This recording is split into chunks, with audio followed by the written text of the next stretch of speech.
我叫郑兰，靠着开货车来养活我和女儿。女儿身体不好，经常需要住院治疗，我只能拼了命的工作。可当我在加油站加完油后，却被告知加注了1500升柴油，一共12000元。但我的油箱最大才能装1000升，我被收费员逼着交了油费，没哭也没闹，转头就拨打了报警电话。110嘛，我要报警！加油站养的油耗子偷了我油箱里500升的柴油。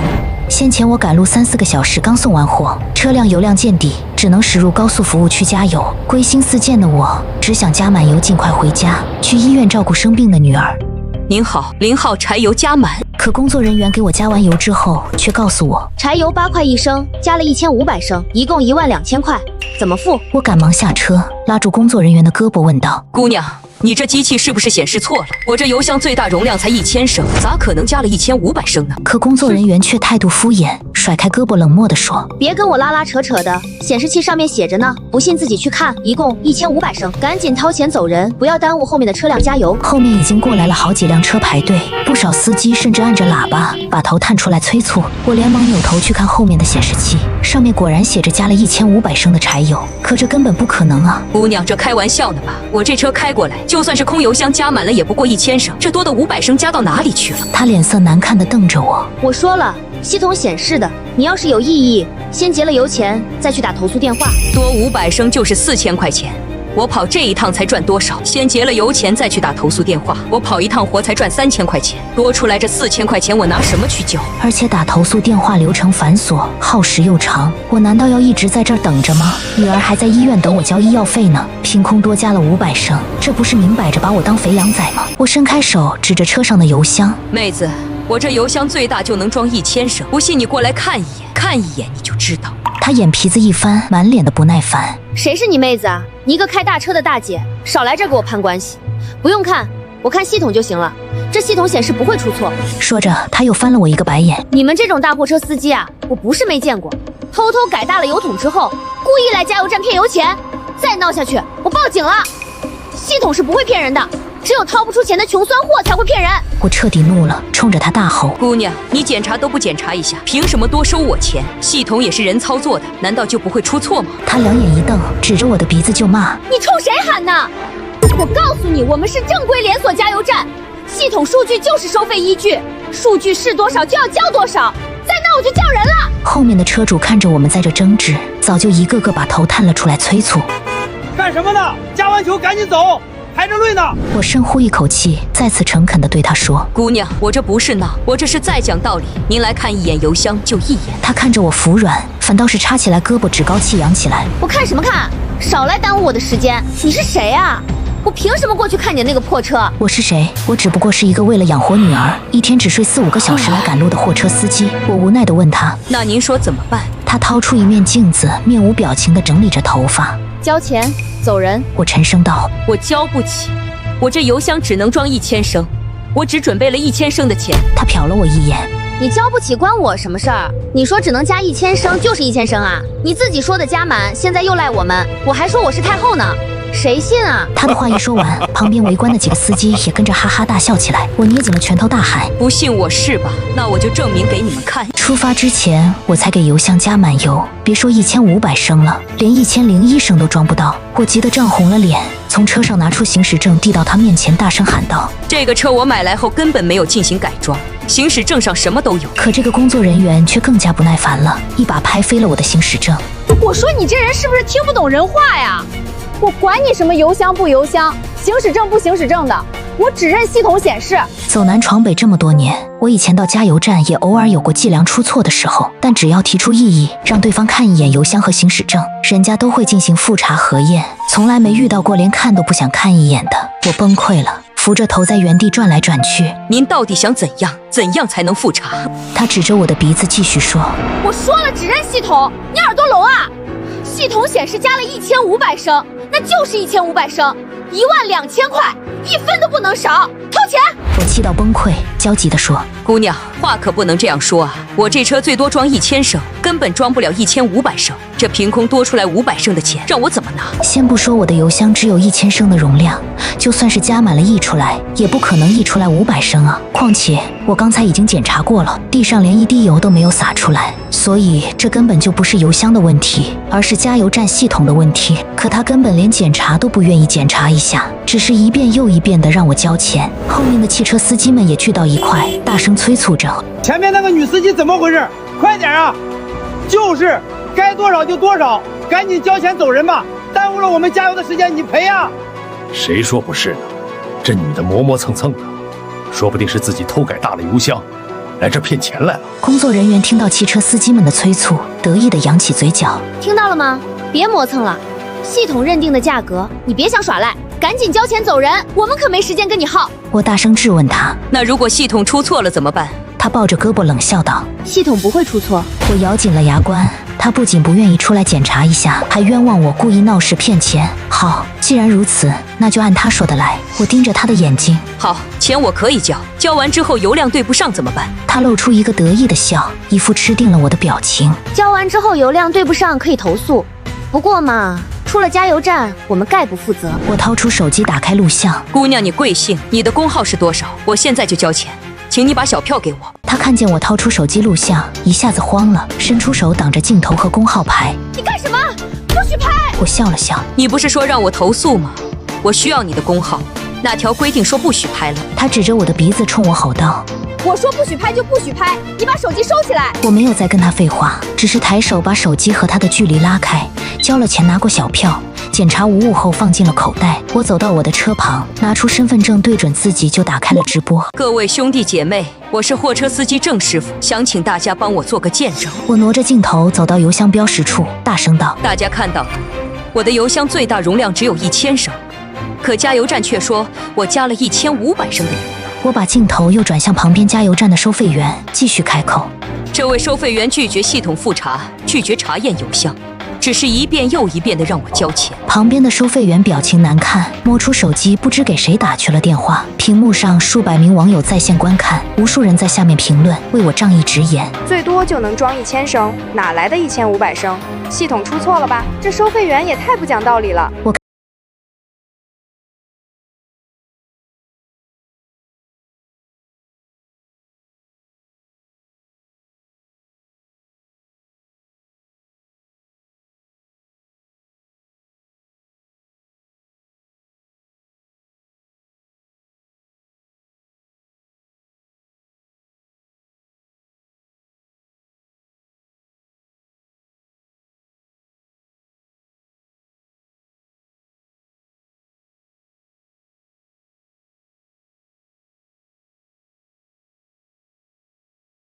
话音刚落，旁边就跑来一个穿着黑色夹克的平头男人，表情严肃，厉声问道：“谁在闹事？”我扭过头，把直播中的手机对准了他。他大惊失色，连忙用手挡住脸：“你干什么？拍什么拍？”我不紧不慢地说：“我在直播，我要让网友们帮我做个见证。”他看着手机镜头，眼珠子一转，放下手，挤出满脸笑容来劝我：“师傅，你先关了直播，有什么事我们好好说。”我笑了笑，好一手变脸的绝活，不用关，让大家都看看也好，谁也别冤枉谁。男人听我说完，脸上的笑容也挤不出来了。旁边的女收费员指着我的鼻子跟他说：“站长，他非要拍我工牌，还报警了。”站长眉头一皱，扭过头厉声让他闭嘴，然后又转过来看着我说：“师傅，你说你的油箱最大1000升，可系统显示了。”不等他把话说完，我就直接开口打断了他。所以我怀疑系统出了问题，我请求系统复查，但你们站收费员不同意。他表情严肃地点了点头，转身走到机器旁边，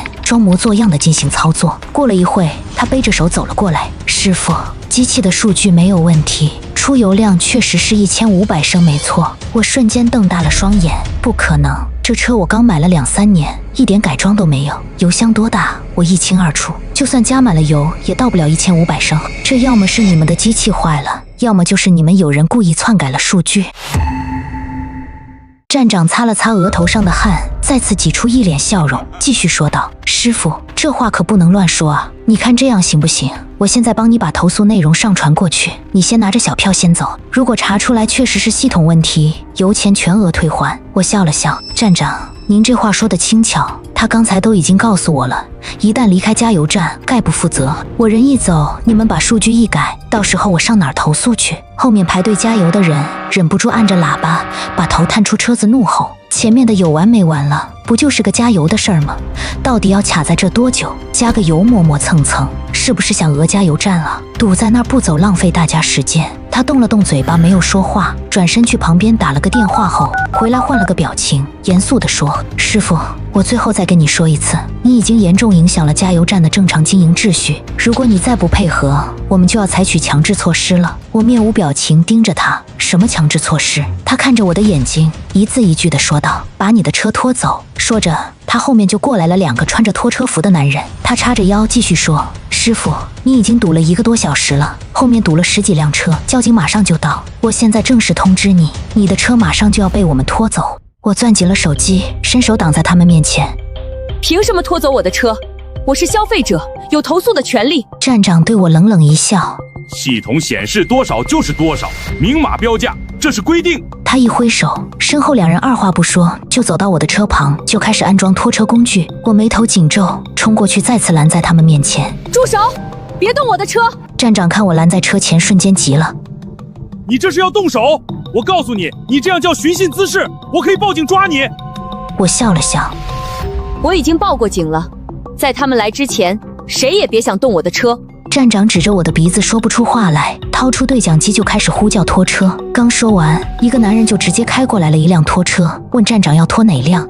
站长立刻把手指向我停在旁边的车，看着我一脸憋屈的表情，得意地笑了起来。司机点了点头，把拖车开到我的车前，就准备开始拖车。我咬紧了牙关，货车是我养活女儿的身家性命，绝不能就这样被他们拖走。我直接冲到了拖车的后面，随着一阵急刹车，拖车险而又险地停在我的脸前。我面无表情，瞪大双眼说：有我在，谁也别想拖走我的车，除非你们敢当着直播间这么多观众的面从我身上开过去。站长咬了咬牙，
我拍了拍身上的灰尘，刚才被推倒的地方还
走到现场，先是看了看堵成一片的车。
只有1000升，有证据吗？我立刻从口袋里掏出行驶证，又走到货车油箱旁，指着车身标注的参数。警察同志，你看，行驶证上的车辆信息，还有油箱到原厂标识，都写着额定容积1000升。我这车买了2年，从未改装过，空油箱加满，顶天1000升，不可能加出1500升，这多出来的500升。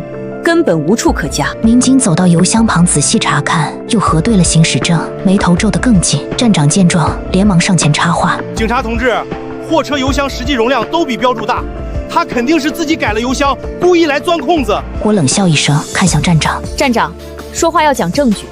我可以当场放干油箱里的油，用标准计量桶实测，加了多少升一测便知。你敢让我测吗？”站长的眼神瞬间闪躲，支支吾吾地说：“测什么测？加油站哪有这条件？再说了，放掉油多浪费，纯属无理取闹。”民警看出了端倪，沉声道：“既然双方有争议，那就现场核实，用事实说话。你随车带计量桶了吗？”我点了点头，走到货车工具箱旁，打开箱子，拿出一个崭新的国家认证标准计量桶。跑长途的货车司机都怕遇到缺斤少两的加油站，我一直随车带着这个，就是为了留证维权。看到计量桶的那一刻，站长的脸彻底白了，脚步不自觉地后退了一步。我拧开油箱阀门，准备现场放油实测，站长突然发疯似的冲过来，想要抢夺我的计量桶，嘴里还嘶吼着：“不许测！我不准你测！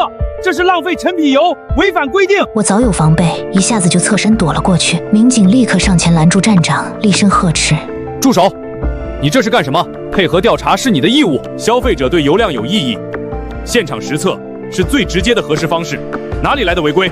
站长被民警按住，还在拼命挣扎，脸色涨得通红，眼神里满是慌乱。“我们机器没问题，没必要测，他就是故意找茬。警察同志，他这是故意找茬，计量桶不准的，不能信。”我没有理会他的撒泼，稳稳拿着计量桶放在油箱下方，慢慢拧开放油阀门。漆黑的柴油顺着油管缓缓流入计量桶，页面一点点上升。直播间的人数已经突破5万，所有人都屏住呼吸，盯着镜头里的计量桶。马上就出结果了，真相要大白了。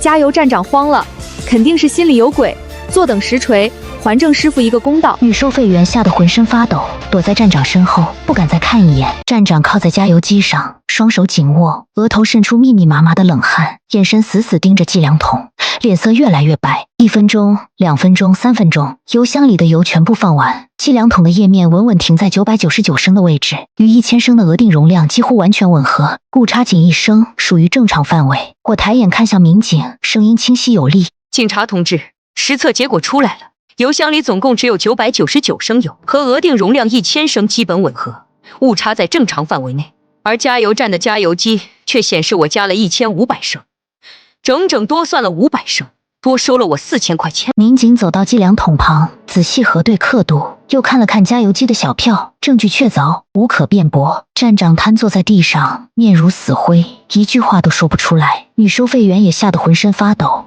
躲在一旁不敢抬头。民警看向站长，语气严肃：“现在事实清楚，你涉嫌利用加油机作弊、缺斤少两、欺诈消费者，还阻挠调查，动手伤人，跟我们回派出所接受调查。”站长突然爬起来，跪在地上，抱着民警的腿苦苦哀求：“警察同志，我错了，我真的错了，是我鬼迷心窍，是我改了加油机的数据，你放过我这一次吧，我把钱退给他，双倍赔偿。”见我冷着脸不说话，他爬起来一把拉住我的胳膊，语气卑微到了极点：“郑师傅，郑大姐，是我不对，是我糊涂，我知道错了。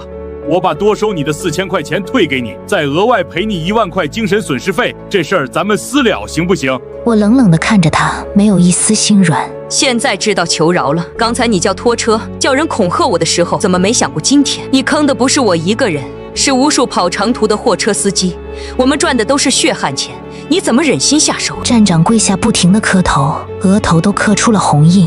我知道错了，我以后再也不敢了，我把所有坑的钱都退回去。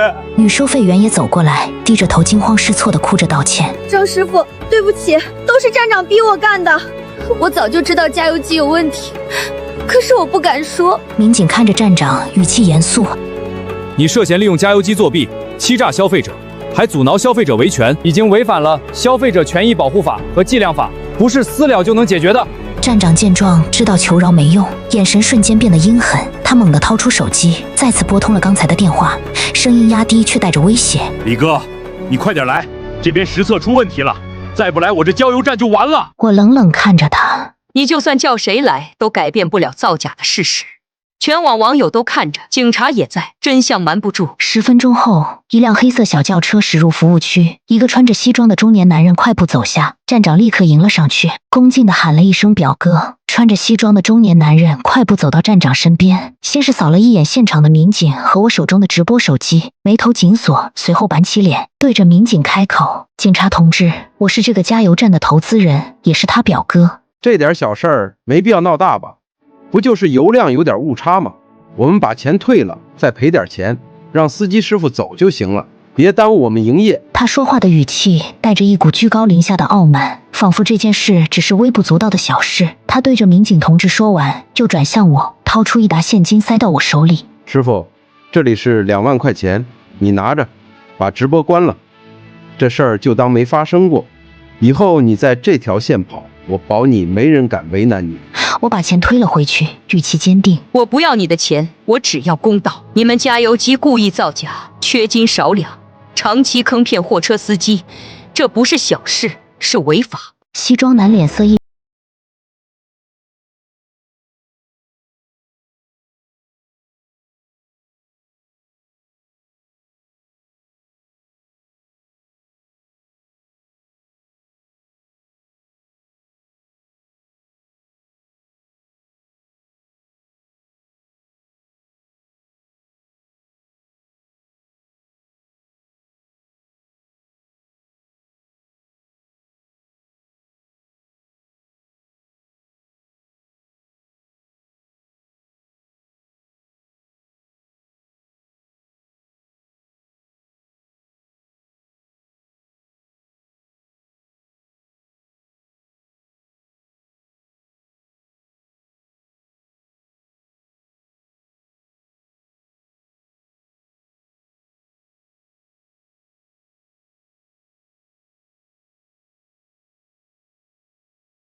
作人员手持检测设备，快步走到现场，先向民警出示证件，再将目光投向加油机与地上的计量筒。我们接到12315平台批量举报，称该加油站存在加油机计量作弊、欺诈消费者的行为，现在依法开展现场检查。西装男见状，立刻收起手机，换上一副客套的嘴脸，上前想要握手。领导您好，我是加油站负责人，都是误会，一点小误差，我们马上整改，不用这么兴师动众。执法人员甩开他的手，语气严肃：有没有误差，不是你说了算，我们用设备检测，用数据说话。现在请你配合，提供加油机的检定证书、近半年的销售流水、后台操作日志。西装男脸色一僵，支支吾吾说不出话，站长更是缩在一旁，浑身发抖。我举着直播手机，将执法人员的每一句话、每一个动作都清晰记录。直播间在线人数已经突破15万，弹幕刷屏速度快到看不清文字。执法人员来了，终于要彻查了，黑心加油站跑不掉了，支持郑师傅，坐等实锤，严惩这些坑害货车司机的蛀虫。执法人员走到加油机前，拿出便携式计量检测仪，先对加油机外观进行检查，又仔细查看机身封签。仅仅半分钟，执法人员就指着加油机的铅封，冷声开口：这台加油机的法定计量铅封被人为破坏，私自拆机改装，涉嫌严重违法。西装男脸色瞬间惨白，站长直接瘫坐在地上，眼神绝望。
员打开加油机后台管理系统，输入执法账号，调取近1年的加油记录与数据修改日志。屏幕上密密麻麻的数据滚动显示，每一条都触目惊心。2026年1月，篡改326笔订单，每笔续增15%、-20%油量。2026年2月，遥控调整出油量，非法获利12.8万元。2026年3月，删除17条消费者投诉记录，伪造检定合格报告。2026年4月，针对外地货车司机，重点提高续增比例。执法人员指着屏幕，逐条宣读，声音冰冷。经初步核查，该加油站自2026年1月起，长期使用作弊芯片，累计欺诈消费者1300余人次，非法获利高达127万元。所有受害人均为长途货车司机，你们专门挑选赶路心切、维权困难的底层劳动者下手，性质极其恶劣。民警立刻拿出执法记录仪，固定电子证据，对站长与西装男进行现场询问。西装男还想狡辩，指着电脑大喊：“这是系统故障，是黑客入侵，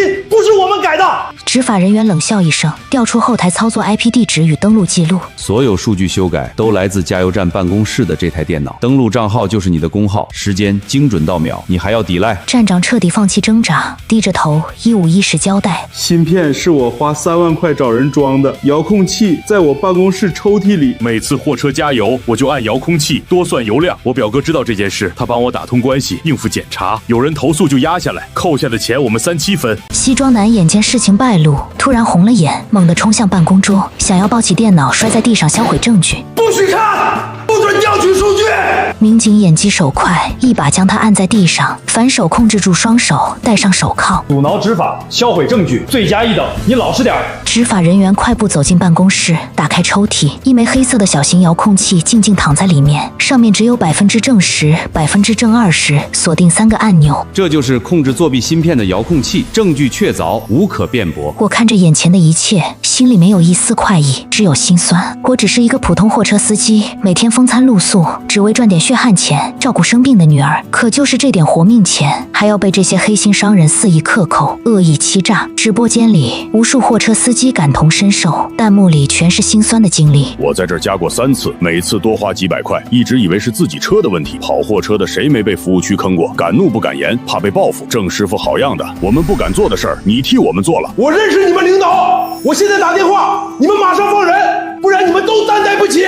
民警不为所动，冷冷回应：我们依法办事，不管你认识谁，违法必究，谁都不能凌驾于法律之上。远处传来更多警笛声，这一次是政务督察组的车辆直奔加油站而来。远处的警笛声越来越近，车身印着政务督察字样的车辆稳稳驶入服务区，径直停在加油站正中央。几名身着正装、神情肃穆的工作人员快步下车，先是向现场民警与市场监管执法人员出示工作证件，随后将目光投向被控制住的站长与西装男。我们接到大量群众实名举报，结合本次加油站计量造假、阻挠执法的案情，按照流程前来现场督办，全程监督执法工作，确保公平公正。西装男原本还满脸嚣张，听见纪委监委与督察组的名头，瞬间瘫软在地。刚才叫嚣着认识领导的气焰荡然无存，他拼命挣扎，想要起身辩解，却被民警牢牢按住，丝毫动弹不得。同志，我们是依法执法，全程录音录像，所有流程公开透明，不存在任何人为干预的可能。督察组工作人员走到直播镜头前，对着全网10几万观众郑重开口：本次加油站涉嫌计量作弊、商业欺诈、阻挠执法一案，我们会全程督办，所有证据固定，案件办理，后续处罚都会向社会公开，绝不姑息任何违法行为，也绝不冤枉任何一个守法公民。直播间瞬间沸腾，网友们纷纷刷屏点赞，公职人员太公正了，全程依法办事，太有安全感了。督察组都来了，这次黑心商家彻底跑不掉了。郑师傅放心，有政府撑腰，公道一定能到。我攥着手机的手微微放松，后背的疼痛还在提醒我刚才的遭遇，可此刻心里却涌上一股暖流。我只是一个普通的货车司机，没权没势，可在法律面前，在公正的执法人员面前，我的权益被牢牢守护着。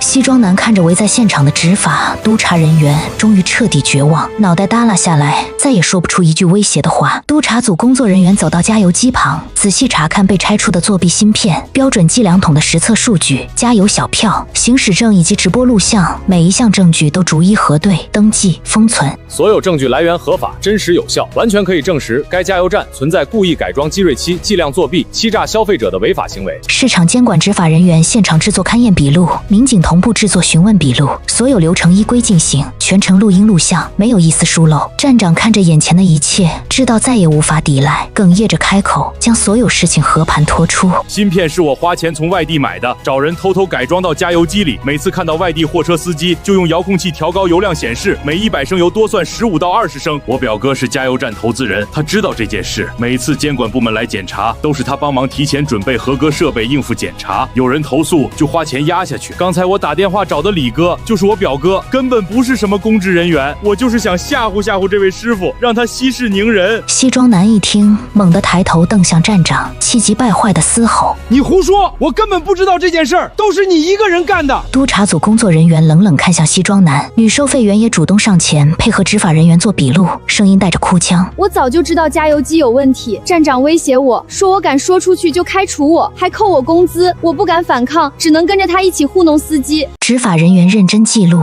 耐心安抚：“你主动配合调查，如实供述，属于立功表现，我们会依法酌情处理。”民警按照流程当场拨通拖车司机的电话，责令他立刻返回现场配合调查。短短10几分钟，刚才还嚣张跋扈的拖车司机垂头丧气地走下拖车，看到现场的执法与督察人员，瞬间吓得腿软，直接承认了自己的错误。是站长让我拖走他的车，说这个司机闹事，影响加油站生意，我一时糊涂就动手推了他，还威胁要撞他。我知道错了，我从来没有接到过任何公职人员的指令，都是站长自己安排的，跟别人没关系。民警现场对其进行批评教育，告知其动手推人、威胁他人、阻挠维权的行为已经违法，将依法给予行政处罚。拖车司机连连点头，不停道歉，走到我面前，深深鞠了一躬：“师傅，对不起，我不该帮着坏人欺负你，我接受处罚，以后再也不敢了。”我看着他认错的样子，语气平静：“我不是要为难你，只是想让所有人都知道，底层劳动者的血汗钱不能被随意克扣，普通人的合法权益不能被随意践踏。”此时，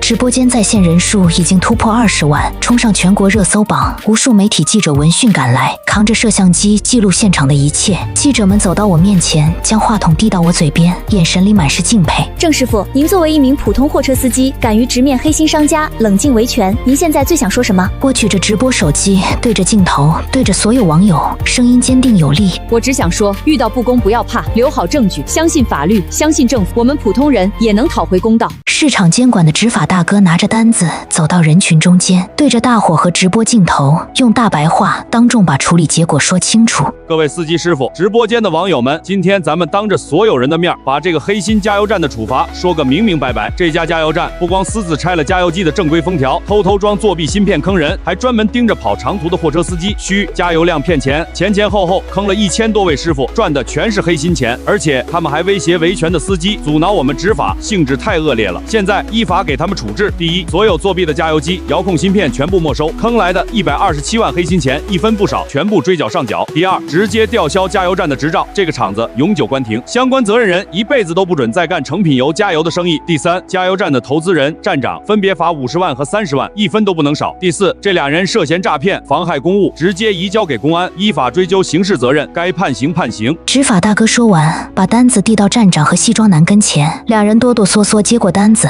脸白的像纸，腿软的站都站不住。民警当场就给俩人戴上手铐，押着往警车走，全程依法依规，没有半点含糊。女收费员、拖车司机因为情节轻，又主动认错配合调查，当场依法处以罚款和行政拘留，俩人也老老实实签了字，一句反驳的话都没有。整个过程全在镜头底下公开透亮，没有暗箱操作，没有偏袒包庇，全是按法律来，按规矩办。周围排队的司机师傅们一看，全都拍手叫好，喊声响遍整个服务区。罚得太解气了，就该这么治这些黑心商家。终于给咱们货车司机出了口恶气，以后跑车总算能放心了。执法人员太公正了，咱们老百姓就认这个理。我站在一旁看着俩坏人被押走，心里憋了半天的委屈和火气总算全散了，只剩下踏实和安心。督察组工作人员面对现场记者与直播镜头，郑重发布通告：针对本次高速服务区加油站计量造假案，我们将举一反三，联合交通、市场监管、公安等部门，立即启动全省高速服务区专项整治行动，全面排查所有服务区加油站、收费站、维修店的计量设备、经营行为，严厉打击缺斤少两、恶意罚罚款、敲诈勒索、刁难司机等违法行为，做到发现一起、查处一起、曝光一起，绝不姑息。同时，我们开通维权举报专线，24小时受理货车司机的投诉举报，全力保障每一位劳动者的合法权益，让大家安心跑车，放心消费。话音刚落，现场再次爆发出热烈的掌声，直播间的网友们纷纷刷屏致敬。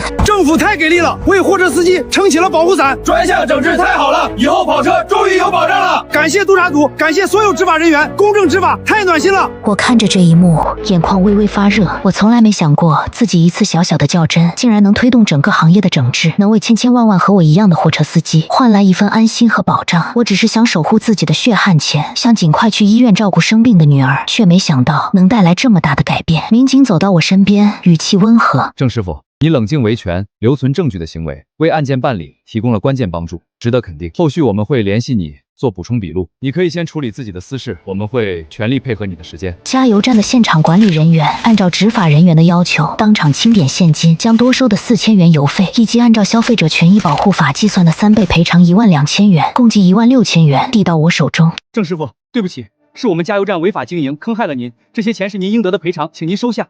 我接过钱，紧紧攥在手里。这不是一笔巨款，却是我用坚持和勇敢换来的公道。执法人员在一旁见证，全程记录，确保赔偿合法合规，足额到位。郑师傅，您的损失已经全部追回，后续如果有其他诉求，随时可以向我们反映，我们会依法为您处理。我对着执法人员、督察组工作人员深深鞠了一躬，语气真诚：谢谢你们，谢谢所有公正执法的同志，没有你们，我一个普通人根本讨不回这个公道。督察组工作人员连忙扶起我，笑着说：维护群众的合法权益是我们的职责所在，你敢于维权，相信法律，才是最勇敢的。周围的车主们纷纷围上来，拍着我的肩膀，对我竖起大拇指：郑师傅，你是我们货车司机的骄傲，以后我们遇到这种事儿，也要像你一样留证维权，绝不妥协。我看着一张张朴实的脸庞，心里满是感动。我们都是底层劳动者，风餐露宿，奔波劳碌，只为养家糊口。只要我们团结起来，相信法律，就没有打不倒的黑心商家。我低头看了一眼手机，医院护士发来消息，问我什么时候过去。女儿一直喊着要妈妈，我心里一紧，刚才只顾着维权，竟然忘了时间。女儿还在医院等着我照顾，我脸色瞬间变得焦急，对着执法人员开口：同志，我女儿还在医院生病，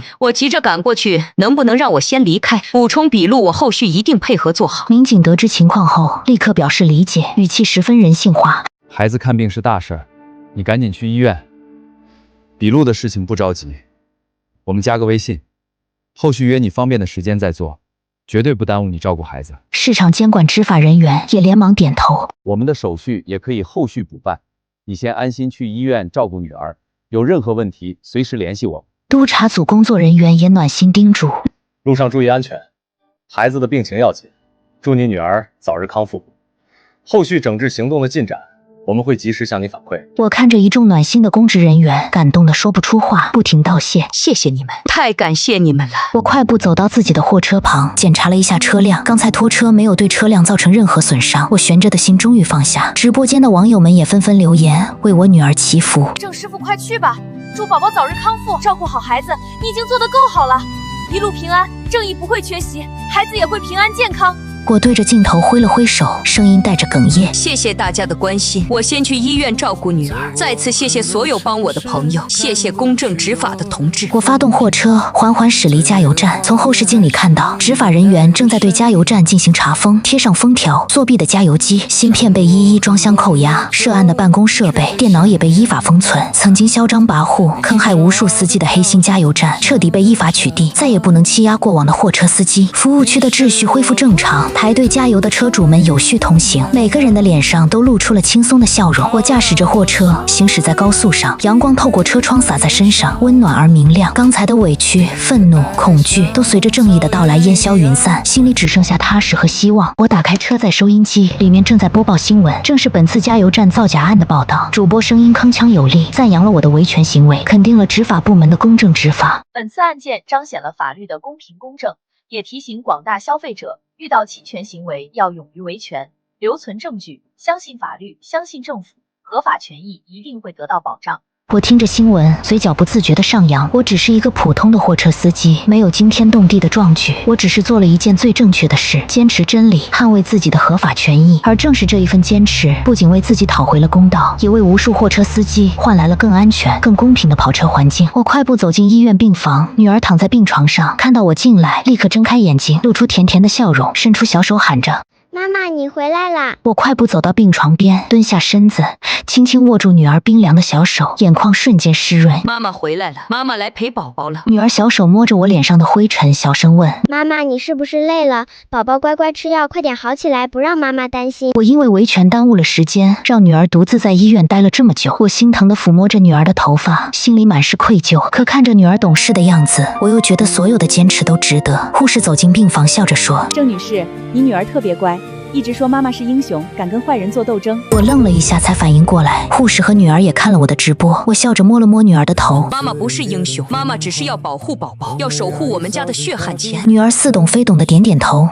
紧紧抱住我的胳膊。病房外，医院的患者和家属们也认出了我，纷纷对着我竖起大拇指，小声议论着。就是这个货车司机，勇敢维权，掀翻了黑心加油站，太厉害了，真是个好妈妈，为了养家糊口拼命奔波，还敢跟坏人硬刚，太让人佩服了。我笑了笑，没有多说，只是专心陪着女儿，给她削苹果，陪她说话。1周后，我接到了法院的电话，站长，西装男因涉嫌诈骗罪、妨害公务罪被依法提起公诉，等待他们的将是法律的严惩。同时，我收到了省交通厅、省市场监管局联合寄来的荣誉证书，感谢我勇敢维权，推动全省高速服务区专项整治，为保障货车司机合法权益做出了贡献。证书上的字迹工整有力，捧着它，我心里满是自豪。我依旧开着我的货车，奔波在全国各地的高速上。经过曾经的那个服务区，加油站已经被拆除，取而代之的是一家正规经营、诚信标价的新加油站，加油机精准，工作人员态度友好。所有的高速服务区都换上了新的计量设备，张贴着诚信经营的标语和维权举报电话。货车司机加油过站，再也不用担心被坑被骗。无数货车司机在路上遇到我，都会主动停车跟我打招呼，跟我说现在跑车越来越安心了。我笑着回应，心里满是欣慰。我常常跟女儿讲起这件事，告诉她，宝宝，做人要诚实，要守规矩，遇到不公不要怕，要相信法律，相信正义，只要坚持对的事情，就一定会有好结果。女儿似懂非懂的点点头，大声说，妈妈是英雄，宝宝以后也要像妈妈一样做勇敢正直的人。我看着女儿天真的笑脸，看着眼前畅通无阻的高速路，心里无比坚定。底层劳动者的血汗钱不容克扣，普通人的合法权益不容践踏。正义也许会迟到，但永远不会缺席。我只是一个普通的货车司机，我用自己的坚持捍卫了公道，也见证了法律的公正与温度，而这就是我送给女儿最好的人生礼物。